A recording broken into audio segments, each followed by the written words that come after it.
Muy buenos días, tengan todos ustedes. Primero que nada, queremos agradecer muchísimo el favor de su espera, de su tiempo. Muchas gracias, primeramente. Además, les damos la más cordial bienvenida a esta que ya es la segunda edición de eTech Evolving Education. Nos hace muy felices, de verdad. Yo soy Jessica Celey-Luque, soy quienes los acompañará y en nombre de los organizadores de este evento, bueno, pues decimos gracias. Contar con su presencia, la verdad, durante este gran evento es maravilloso. Un evento de tecnología e innovación educativa. Los invitamos a que disfruten. Gente bonita, después de un par de años de tanta incertidumbre, la verdad, contar con un grupo de organizadores que crean un evento como este, que han trabajado arduamente durante muchos meses, la verdad es tiempo, ahora nos llega el tiempo por fin de disfrutar. Así que los invitamos a que en este primer día de actividades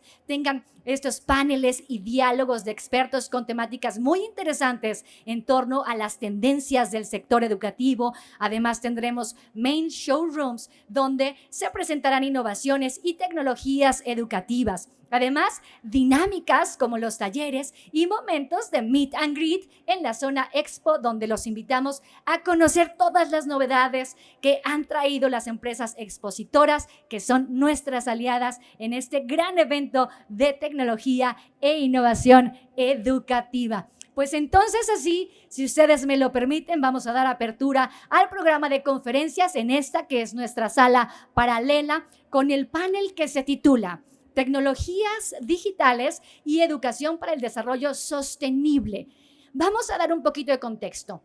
Las nuevas tecnologías pueden ser las catalizadoras, aquellas que impulsan para crear modelos de enseñanza y aprendizaje más resilientes, inclusivos, equitativos y sostenibles. Sin embargo, todos sabemos que aún hay mucho camino por recorrer en México y en América Latina. Y a medida que se acelera el cambio tecnológico, surgen desafíos relacionados con ciberseguridad, gobernanza, brechas digitales, entre otros, que ciertamente deben abordarse en primera instancia, desde mecanismos de cooperación digital orientados a hacer frente a los retos sociales, éticos, jurídicos y económicos provocados por estas herramientas digitales. Así es como comenzamos. Nos acompañan en esta mañana, a quienes agradecemos muchísimo. Gracias. Erika Toledo Zurita, directora ejecutiva de Sustainability Atelier y en representación de la UNESCO. Muchas gracias, Erika. Además, también está con nosotros, y un aplauso, sí, por favor. Sí que se lo merecen nuestros invitados. Muchas gracias. Aquí estamos. También nos cuenta la presencia de Carlos Niembro, de LATAM Expansion Lead de Open Digital Education. Muchas gracias, Carlos Niembro, por tu presencia.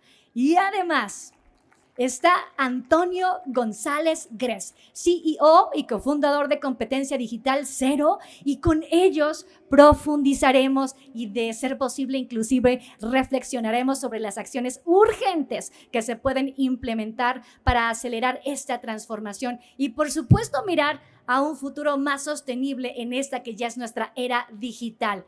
Este panel será moderado por nuestro amigo y compañero Leonardo Torija, director de Medio de Comunicación, Cambio de Página. Muchas gracias. Bienvenidos sean. Comenzamos.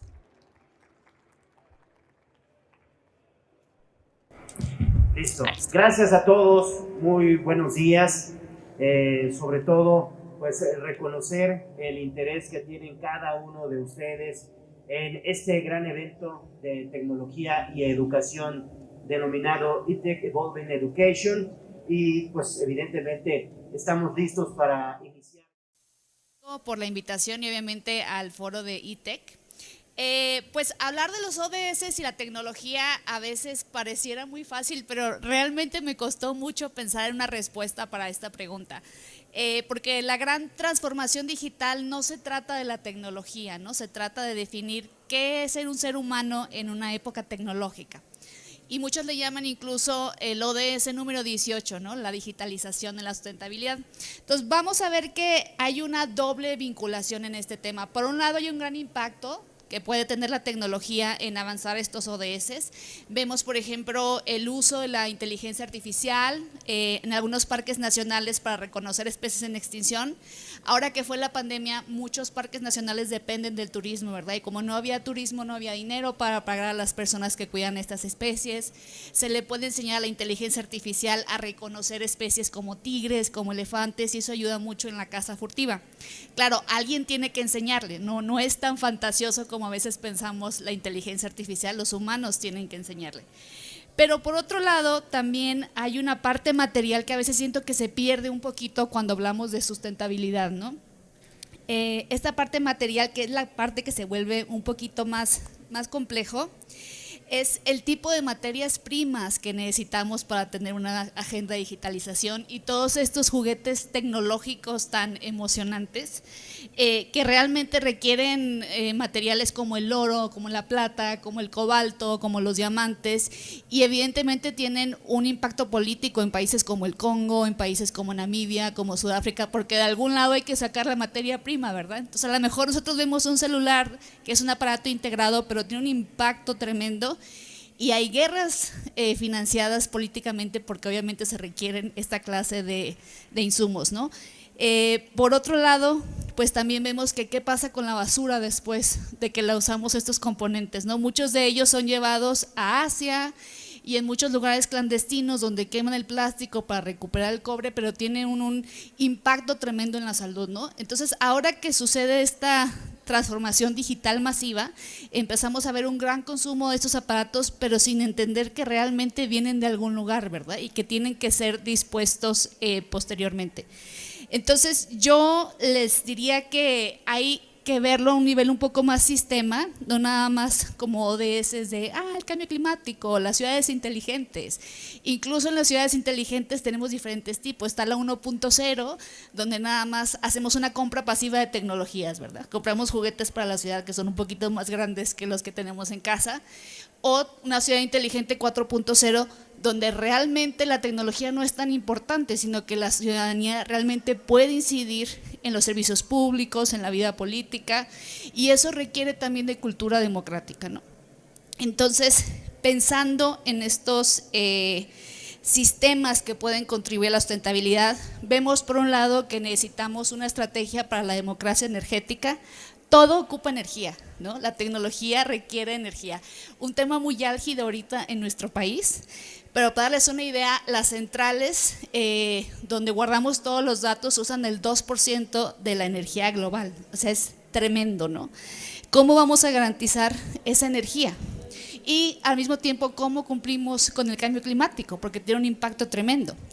El otro tema es la infraestructura. La infraestructura tiene que ser inclusiva, pero también debemos recordar que la infraestructura es material, ¿sí? Cuando pensamos en la nube, a veces pensamos que está ahí en el cielo con los angelitos, ¿verdad? Que no tiene ninguna materialidad, pero realmente la empresa que más guarda datos, que es Tata en la India, tiene una cantidad enorme de cables que cruzan el océano y también generan toda una cantidad de retos ambientales, ¿verdad? Entonces, entender cómo funciona la infraestructura, tenemos que, pues, pensar un poquito más en eso, ¿no? También que la infraestructura tiene nacionalidad. Ahorita con la guerra en Ucrania vimos que de repente todo el sistema energético pues era de alguien, ¿verdad? Y si no te llevas bien conmigo te corto la energía. Actualmente hay una carrera tecnológica entre China y Estados Unidos. A veces no sabemos que nuestros datos pues están bajo las leyes de uno u otro país. Si ustedes usan Zoom, lo más seguro es que todo lo que hagan está regido por las leyes estadounidenses, ¿verdad? Entonces también entender las cuestiones geopolíticas de la tecnología es importante. Ver cuál va a ser el rol de los nuevos corporativos tecnológicos, porque son unos monstruos, ¿no? Realmente ellos vienen a reemplazar a los corporativos mercantiles del siglo XX, como McDonald's, bueno, ahora Tata, Amazon, tienen que tener también una función social, ¿sí? Y tenemos que limitar su actividad en las fronteras. Y por último, para terminar, pero nada más para darles una idea de por qué no es tan sencillo contestar esa pregunta, el rol de el sistema educativo, ¿sí? Especialmente en lo que es la tecnología y la equidad de género. Frédéric Vacheron, el director de UNESCO, hace unos años compartió que 111 millones de niñas y jóvenes están en riesgo de no regresar a la escuela. Esto significa darle la vuelta hacia atrás a la lucha por el género, ¿no? En el sistema educativo vemos que la mayoría de las personas que trabajan ahí, ¿qué son? Mujeres, ¿verdad? La mayoría de las educadoras son mujeres, sin embargo, a nivel alto hay puros hombres. Incluso digo, sin ser tan crítica, pero en el panel anterior solamente había hombres en el panel, ¿no? Entonces esas son banderas rojas que necesitamos aprender a identificar. Necesitamos avanzar la vocación tecnológica de niñas y mujeres. Necesitamos usar estos nuevos formatos híbridos que nos permiten, si las niñas y chicas tienen que quedarse en casa, cuidar a los hermanos más pequeños, tienen que trabajar porque obviamente el COVID nos pegó a todos, bueno, mantenerlas en el sistema educativo, porque la agenda de género también es parte de la sustentabilidad, ¿no? Entonces, bueno, empezaría con esas reflexiones. Muchas gracias, Erika. Pues seguimos, mi estimado Carlos Niembro, con este tema que, si bien es complicado, pero vamos a tratar de darle luz a nuestros asistentes, sobre todo, Carlos, para conocer cómo se relacionan las tecnologías digitales y el desarrollo sostenible, y sobre todo, por qué deben ir de la mano, especialmente en un contexto global como el que estamos viviendo actualmente, Carlos. Bueno, como Erika lo comenta, yo creo que es algo que tiene muchos niveles de penetración en la conversación, ¿no? O sea, hablar de un desarrollo sustentable tiene una gran cantidad de capas y no es un problema simple, porque una solución a su mismo tiempo genera un problema. Lo que nosotros consideramos desde One INEO es que el concepto de la simplicidad es un elemento súper importante. ¿Por qué razón? Porque tenemos que hacer la tecnología accesible a la mayor cantidad de gente, ¿no? Y uno de los retos a la que nos enfrentamos nosotros desde la implementación de las plataformas One INEO, pues es la capacitación de los docentes, ¿no? Nuestro foco siempre ha estado presente no tanto en los docentes que son sumamente brillantes en el uso de la tecnología, sino en los maestros que tienen un mayor reto, que tienen un mayor problema en entender y en comprender. Entonces, lo que nosotros buscamos en ese sentido es la simplicidad de todos y cada uno de los retos que ponemos. ¿Para qué? Para que la implementación de la tecnología sí se convierta en un efecto sustentable en esta complejidad que vivimos hoy en el mundo, ¿no? Sí, sobre todo facilitar los conocimientos y que estos sean sencillos y también que sean muy fáciles de entender, sobre todo para aquellos que están explorando las nuevas tecnologías, que no es una cosa fácil, ¿no? Sí, claro. O sea, nosotros definimos nuestra plataforma como un lugar donde nuestro objetivo principal es conectar a la comunidad educativa, padres de familia, maestros, alumnos, y lo que buscamos es que tenga tres componentes súper importantes, ¿no? Mejorar la comunicación, específicamente con los padres de familia, enriquecer el desarrollo del contenido a través de herramientas muy simples, tanto para los alumnos como para los docentes, y la otra es simplificar el uso de todas las herramientas digitales de la escuela en un solo lugar, ¿no? Algo que hemos visto, One INEO son una plataforma que tiene una enorme penetración en Francia. Tenemos 4 millones de usuarios en el sistema público en Francia, y uno de los temas que se generan es pues que este desarrollo sustentable también tiene que ver con los problemas que vive una sociedad que, por más que asumimos que es una sociedad de primer mundo, pues tiene grandes problemas de inmigración, tiene grandes problemas políticos, o sea, no se aleja en ese sentido de la realidad en ese contexto, ¿no? Muy bien. Antonio González, si bien pues América Latina es una región con desigualdades que todos conocemos y una brecha digital que se ha pues evidenciado más con esta pandemia que seguimos viviendo de COVID-19. La pregunta es, ¿qué acciones debe tejer para afrontar esta problemática y facilitar el acceso a los más vulnerables a las tecnologías digitales? Ya hablábamos con Carlos de que debemos de utilizar un lenguaje sencillo y sobre todo ahora conocer cómo acercar esas tecnologías a los más vulnerables, ¿no? A los más humildes en este caso. Bueno, primero, gracias por este espacio. Yo estoy en representación de una comunidad de docentes que son voluntarios y que durante la pandemia estuvieron aportando con procesos formativos innovadores a profesores de toda Iberoamérica.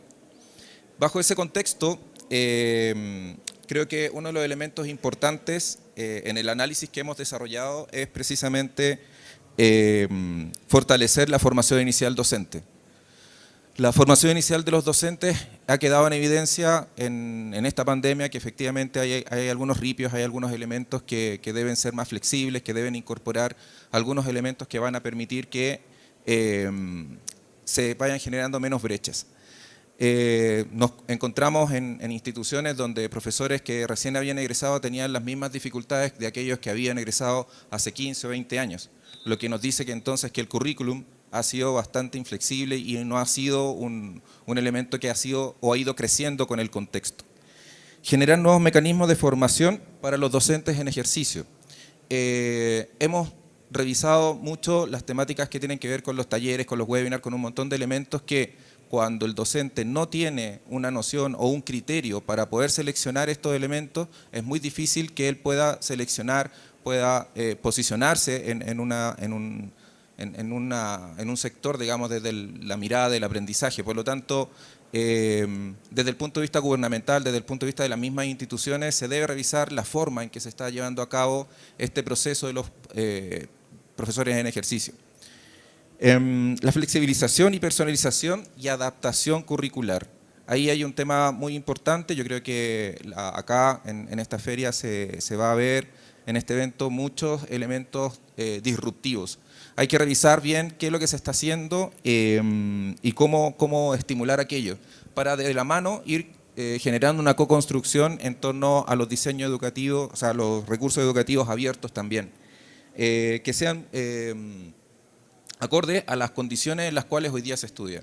Hoy día no todo es sincrónico, no todo es presencial, hay que ir buscando las mezclas que sean pertinentes para que aquellos chicos, por ejemplo, que estaban en la educación superior y se pusieron a trabajar en pandemia, puedan mantener esa flexibilidad, porque muchos de sus padres perdieron sus empleos y por lo tanto tuvieron que hacerse cargo en muchos casos de la parte económica. Hoy día entonces el sistema educativo, y precisamente en la pregunta que va hacia la figura de la vulnerabilidad, debemos aportar, debemos buscar este estrechamiento entre lo público, entre lo privado y buscar aquellos lazos que efectivamente puedan permitir un avance significativo en torno al desarrollo de competencias digitales que tanto se necesitan. Sobre todo, Antonio, porque muchos docentes aprendieron sobre la marcha en esta pandemia, ¿no? Llegó la pandemia y aprenden porque aprenden, ¿no? Es lo que les obligó también el COVID-19, ¿no? Exactamente, hay mucho de autoaprendizaje, pero también como la organización que yo lidero, que es Competencia Digital Cero, hay una gran cantidad de otras organizaciones que se han liberado y que están trabajando de manera conjunta. Hay organizaciones que están trabajando con el área de la bibliotecología, por ejemplo, aportando un elemento sumamente relevante como es las habilidades informacionales. Hoy día estamos llenísimos de información, creo que en el periodo histórico de donde más tenemos, pero menos tenemos filtros y donde menos nos enseñan a tener esos filtros.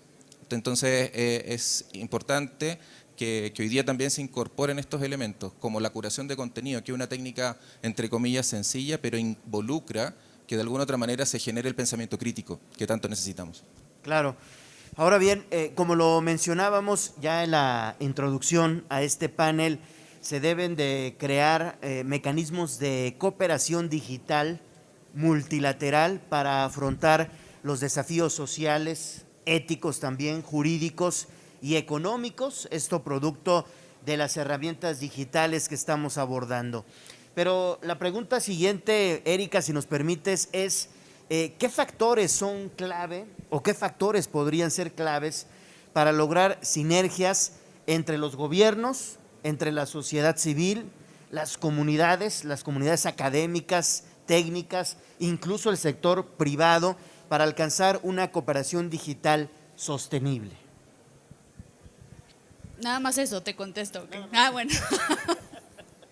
No es fácil, pero lo que me parece que ha sido muy interesante en la pandemia es como vimos que hay sectores que están mucho más preparados que otros o más abiertos hacia la digitalización, ¿no? A mí me tocó ser parte de un proyecto de enseñar habilidades para la digitalización, pero en el sector de la cooperación internacional.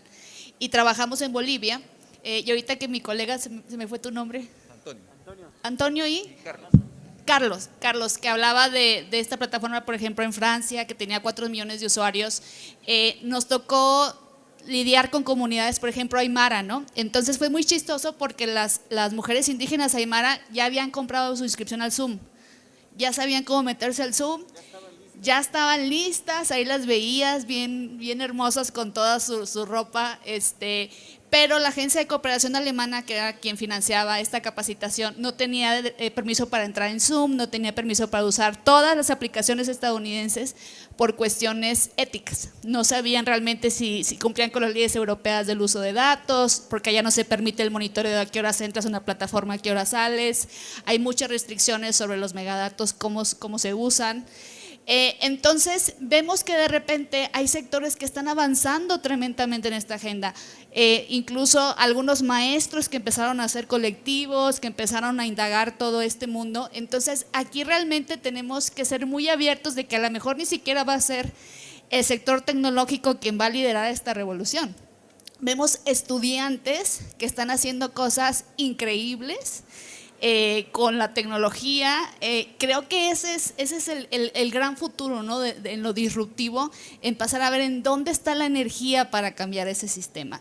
No va a ser en los lugares que pensamos, no va a ser en el gobierno, porque de por sí es muy difícil a veces como gobierno estar no al tanto de la velocidad. A ustedes yo creo que les pasó como a muchas personas, empezamos a usar Zoom, luego se hizo más fácil, todo el mundo decía, no, usa Zoom, no uses Microsoft Teams, pero de repente Microsoft Teams hizo un super cambio, entonces todo el mundo Microsoft Teams, y es consumir tecnología, software tras software tras software, y tiene que llegar un momento en el que digamos, ok, realmente ¿para qué lo necesito, no? Tener como principio rector el minimalismo digital, o sea, ¿qué necesito, para qué y cuándo? Porque va a haber tantas nuevas apps, tantas nuevas tecnologías, tantos avances que, como les decía, tiene que hacer sentido para nosotros como personas. No podemos ir corriendo atrás de todas los nuevos juguetes. Un gobierno no puede hacer mega inversiones tan caras, también tiene que decir, bueno, a lo mejor este año contrato esta tecnología y chin, el año que entra está obsoleta. Entonces necesitamos ser como un ecosistema donde aprendemos unos de otros, ¿no? De todos los sectores civiles, y eso es muy interesante porque hace el mundo un poco menos jerárquico, ¿no? De repente la persona que menos creías tiene una idea excelente, tiene una mejor visión de qué sí funciona o no funciona, y eso implica pues romper muchas jerarquías. Así es, sobre todo que estemos abiertos a seguir aprendiendo, ¿no? Adelante, Jessy. Sí. Acá estamos ya. Muchísimas gracias a nuestros panelistas. De verdad que son informaciones que de verdad quisiéramos rascar y podríamos estar toda esta tarde aquí ahondando en esto, pero sus aportaciones han sido realmente increíbles. Las agradecemos de corazón. Muchas gracias, Leonardo, por supuesto, por tu moderación. Muchas gracias al público. Me parece que este será un buen momento, si ustedes quieren, si tienen alguna duda, de que comencemos esta serie de preguntas y respuestas. Si ustedes quieren compartirnos alguna duda, bueno, pues la abrimos esta sesión y les pedimos nada más, por favor, que nos mencionen el nombre, su nombre, de dónde nos acompañan y a quién de nuestros 3 panelistas va dirigida su pregunta. En caso de ser así, levantamos la manita y nuestros compañeros nos van a ayudar para pasarles un micrófono, ¿verdad? No veo a nadie por ahí, pero pues seguramente están. Aquí estamos, ya. Aquí compañero, está. Por favor, ayúdame. Te van a acercar el micrófono para que nos hagas el favor a la gente que nos está haciendo el favor de acompañarnos a través de sus dispositivos virtualmente. Bueno, pues también les pedimos que si tienen alguna pregunta la vayan preparando y por supuesto en un momentito se las haremos llegar a nuestros panelistas.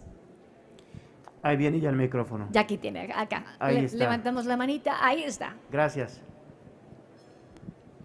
Hola, ¿qué tal? Buenos días, soy Jorge, vengo del Colegio San Ángel para Antonio, ¿cierto?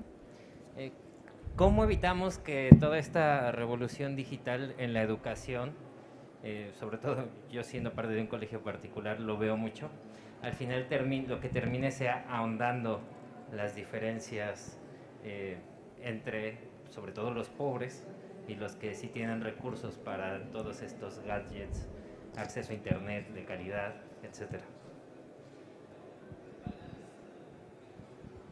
Perdón, ¿tu nombre? Jorge. Jorge. Jorge, esa es es la tremenda interrogante. Yo creo que hoy día los gobiernos, hoy día las entidades están todas pensando sobre lo mismo. Esto tiene una incidencia importante en el contexto de la educación. Cuando, por ejemplo, en el 2021 me pareció que de pronto pasó eso que decías tú. Había que volver, en nuestros países latinoamericanos paramos mucho tiempo, en Europa no se paró, por ejemplo. Acá nosotros alcanzamos casi llegar a casi 2 años prácticamente de parar, de estancar el tema de las clases. ¿Y qué pasó en ese intertanto? Los profesores, las familias, los niños comenzaron a aprender un poco en un proceso autoformativo, que no siempre es el más adecuado. Sin embargo, si uno lo mira desde el lado positivo, el vaso medio lleno, se sientan las bases para que comience un trabajo en el cual los sistemas educativos comiencen a desarrollar el proceso de formación en competencias digitales. El proceso de una competencia digital no involucra el uso de una herramienta instrumental, sino es más bien cómo tú medias con la tecnología que puedas tener un proceso de información, un proceso de creación de contenido, un proceso de estar seguro, de buscar en esos espacios tanto la seguridad tuya como la del resto y también en la resolución de problemas. Por lo tanto, cuando pensamos muchas veces en estos espacios, en estos elementos, tenemos que visibilizar qué es lo que estamos entendiendo por competencia digital, qué es lo que estamos entendiendo por habilidad digital. ¿Es el usar herramientas por usar herramientas? ¿Es la tecnología por la tecnología? Porque ahí es donde nos perdemos. Yo puedo tener hoy día, no sé, un aparato X con un sistema operativo del año 2014, pero si sé sacarle provecho, puedo efectivamente poder utilizarlo y hacer que las competencias se comiencen a desarrollar. Las competencias como tal son un proceso evolutivo y por lo tanto no es un proceso particular, sino que vamos paso a paso y en ese proceso es donde, como bien decías tú y decimos un poco en Chile, es igual a la cancha. Es decir, en la medida en que recibamos el mismo proceso formativo, vamos a poder tener ese espacio. Para ello hay que trabajar, como decía hace un momento atrás, en la formación inicial de los docentes, hoy día hay que trabajar en eso. Hay que mejorar los currículums, hay que mejorar los procesos formativos que tienen actualmente nuestros profesores y también apoyar a las familias para que efectivamente no se generen generaciones de huérfanos digitales. Porque en el fondo la tecnología es un elemento transversal y que de alguna otra manera no se va a detener. Lo que tenemos que hacer nosotros efectivamente es comenzar esos procesos formativos.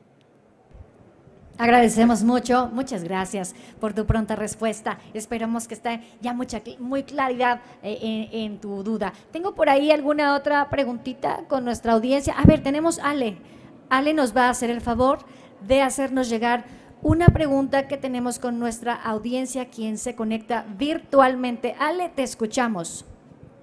¿De parte de quién es y a quién va dirigida esta pregunta?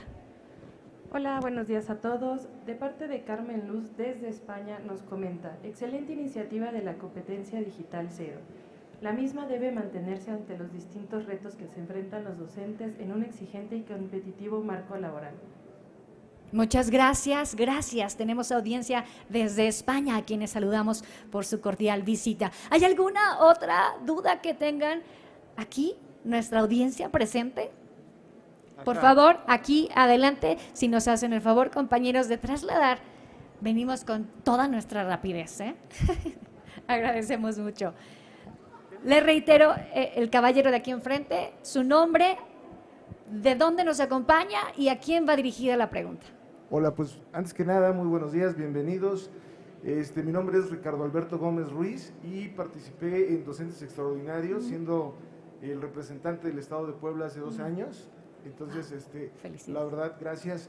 A mí me cambió mucho la vida, ¿no? Y le pregunto a usted, licenciada, yo me he dado cuenta que la Agenda 2030, cuando se les explica a los jóvenes, les cambiamos el chip, ¿sí? Pero yo la Agenda 2030, la verdad la conocí más a fondo con la educación STEAM. Considero que realmente los programas de América Latina, aunque la tienen inmersa, pero creo que el enfoque que se le está dando hace falta mucho ampliar. ¿Usted qué recomendaría, por ejemplo, para docentes o para gente? Yo también soy diseñador de los programas de SEP. ¿Qué tenemos que hacer, qué tenemos que ajustar en todas las materias para que los 17 objetivos realmente tengan un fundamento y queden muy claros, ¿no? Porque en mi caso, pues yo tuve la oportunidad de participar y lo explico de esa forma, pero yo considero que a muchos de nuestros docentes no les queda muy clara la Agenda 2030 y desde ahí comienza un fantasma, ¿no? Entonces, ¿usted qué recomienda? Pues primero con los docentes y segundo con los programas de estudio. ¿Qué es lo que se tiene que hacer para hacer estas reformas? Erika Toledo, te escuchamos. Ay, gracias. No te vi. A mí esa pregunta me gusta mucho porque creo que obviamente es la agenda global que estamos todos tratando de implementar, pero sí, como que cuando le preguntas a la gente, los ODS son 17 y son estos temas, a veces se nos olvida un poquito explicar que tienen indicadores, ¿no? Yo creo que en la medida en que decimos, bueno, estos ODS tienen tales indicadores y cómo puedes contribuir como maestro, entonces te hace más claro, porque si tú no sabes en qué parte de la acción vas tú, entonces, ¿cómo vas a contribuir, no? Creo que por un lado es un poquito más profundizar en qué significa eso ya en la acción. Y para mí lo más importante, y esa es una agenda en México muy interesante porque realmente se ha estado yendo de agencia en agencia, ¿no? Primero empezó en la Presidencia de la República, luego la sacaron a la Secretaría de Relaciones Exteriores, ahorita está en la Secretaría de Economía, entonces creo que no ha cuajado, o sea, como ya una estrategia de implementación. Entre más cercano esté a la acción local, ¿sí?, creo que es mucho más impactante, ¿no? Si yo te digo, oye, hay que proteger la biodiversidad y el oso polar se está muriendo, pero tú no sabes que hay, en donde vives una libélula nativa que tienes que proteger, que es mucho más importante en tu contexto, que digo, no porque el oso polar no lo sea, pero que realmente es lo que a ti te toca. Creo que ese, ¿no?, voltear a la acción local es, yo creo que uno de los grandes temas que estamos viendo, ¿no? Porque algunos de las investigaciones que se han hecho nos dicen que vamos un poquito tarde con esa agenda, ¿no? Lo más seguro es que no vamos a lograr en este momento lo que queremos lograr, pero en la medida que cada país diga, bueno, ¿qué significa esta agenda para mí? ¿En dónde está la acción que yo puedo implementar? Es más fácil para un docente decir, ok, no puedo hacer esto y esto y esto y el otro. Nosotros actualmente, nuestra organización es parte de una red de expertos financiada por el gobierno alemán que trabaja con expertos de India, Sudáfrica, Alemania y México. Y yo les puedo decir, uno de los países más avanzados, a veces uno pensaría que son los países desarrollados, ¿no? Pero uno de los más avanzados del mundo es la India. Tienen una cantidad de iniciativas tecnológicas, digitales, que dice uno, wow, ¿no? Y es un país muy cercano al nuestro, tienen pues una gran diversidad cultural, ambiental, problemas democráticos, o sea, hay cosas que se pueden transferir. La segunda categoría de exportación de la India son los ingenieros en sistemas, o sea, realmente tienen muchísimo, ¿no?, que compartirnos. Y ahí nos damos cuenta que también hay muchas cosas muy sencillas de la digitalización que los mismos educadores a los que pueden contribuir, ¿no? Entonces, creo que entre más cercano a casa esté esa acción, mayor es el impacto y el entendimiento de, ok, lo que puedo hacer es esto, ¿no? Agradecemos mucho, Erika, agradecemos.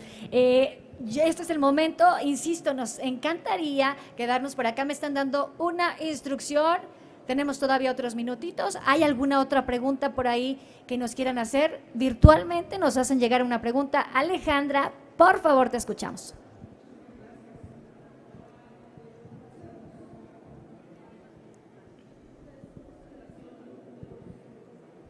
Buen día, saludos desde Ecuador. Mi pregunta es, ¿cada qué tiempo debería evaluarse la tecnología adoptada por una institución o qué es lo recomendable para no generar gastos en vez de inversiones? Gracias. ¿Hay alguien específicamente para quien vaya orientada esta pregunta o hay alguno de nuestros panelistas que quisiera compartir esta respuesta? No va enfocada a alguien en específico. A nadie en específico. ¿Hay alguno que quiera? Muchas gracias. Te escuchamos. Adelante, Carlos. Carlos, miembro.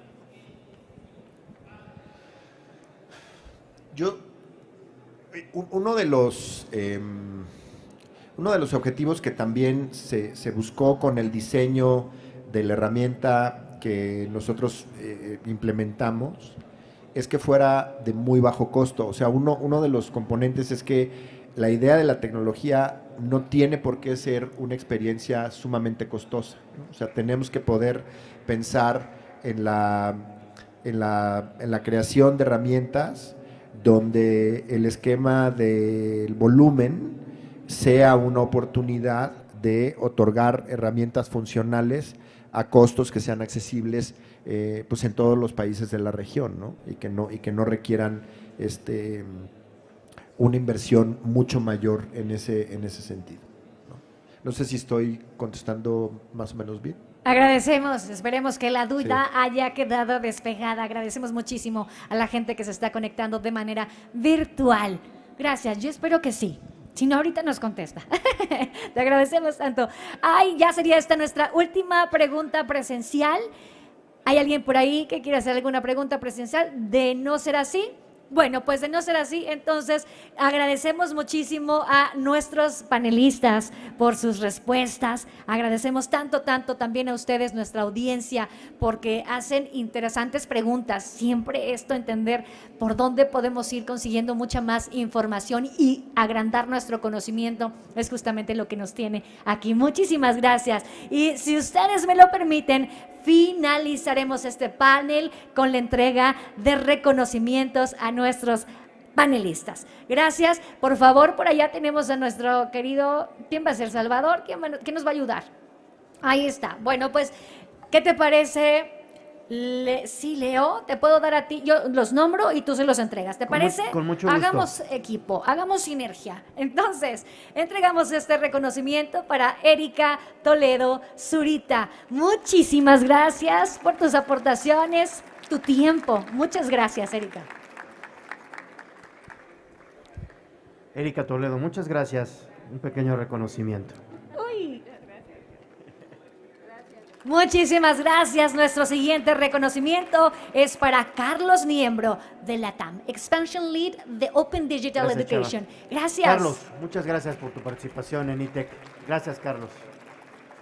Y por supuesto para Antonio González Gres, CEO y cofundador de Competencia Digital Cero. Gracias porque nos invitan a profundizar, a reflexionar en temas que son realmente Antonio, importantes. muchas gracias por tu participación. Estamos muy complacidos con tu presencia. Gracias. Ahí está, así es como finalizamos este panel. Yo quiero recordarles a todos ustedes que nos acompañan que tenemos redes sociales. Si nos hacen el favor de seguirnos, por favor, búsquenos en Facebook y en Instagram. Estamos como ITEC Evolving Education. Si es posible, por favor, ahí estamos. Una fotografía nos está pidiendo nuestro compañero, por favor, si nos hacen. Ándale, pero con eso es. Agradecemos muchísimo.